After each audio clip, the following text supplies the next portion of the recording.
Welcome to the very first video in this full discrete mathematics series. If you've ever wondered what discrete mathematics actually is, why computer science programs require it, and how it connects to the code you write, this is where it all starts. In this video, I'm going to assume you have zero math background. We'll build from the ground up together, starting right now. Here's the single idea to hold on to.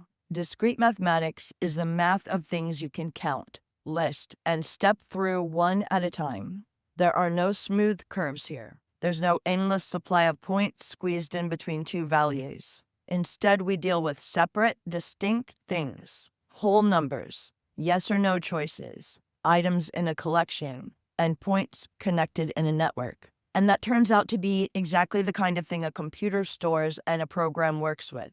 That's the whole reason this subject matters so much to computer programmers. To really understand discrete, it helps to see what it is not. On one side, we have continuous. Think of temperature or time or distance. Between any two values, there's always another value hiding in between. You can always zoom in closer. That smooth, gap-free world is what calculus was built to handle.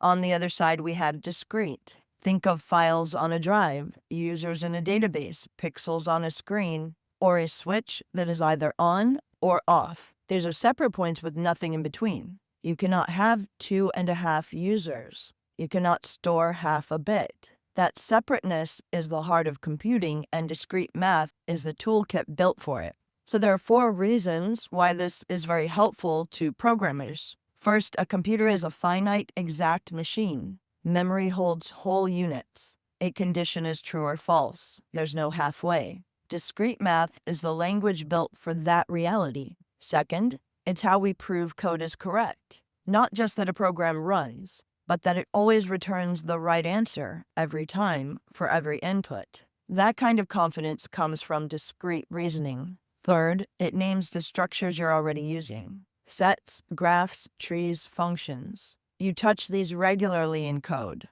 often without knowing their proper names or roles. This series will help hand you the vocabulary. And fourth, it's the floor underneath the hard objects. Algorithms, databases, cryptography, machine learning.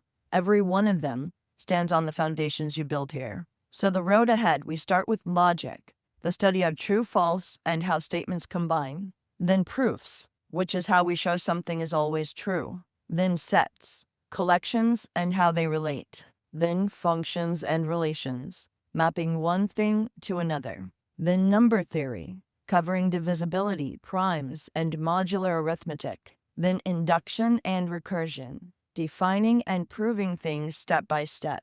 After that, counting, probability, and graphs. By the end of this series, you'll have covered a full university-level discrete math sequence in order, without anything skipped.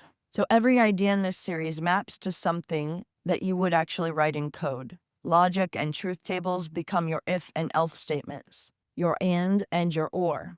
Sets and graphs become databases, hash maps, and networks. This is not abstract math for its own sake. It is the reasoning that sits directly underneath the work that you already do or would be doing. Now remember, you don't need any math background to be able to follow this. I'm going to start from the ground up, every term getting defined the first time it shows up. If you can follow a recipe and think one step at a time, you can follow this series. The hardest part is just starting. And you did that already by pressing play here. So that's your foundation. In the next module I'll be putting out, we get into our first real building block, propositions and logical connectives. Those are statements that are either true or false, and they're where all of logic begins. If this sounds like a series you want to go through, please subscribe.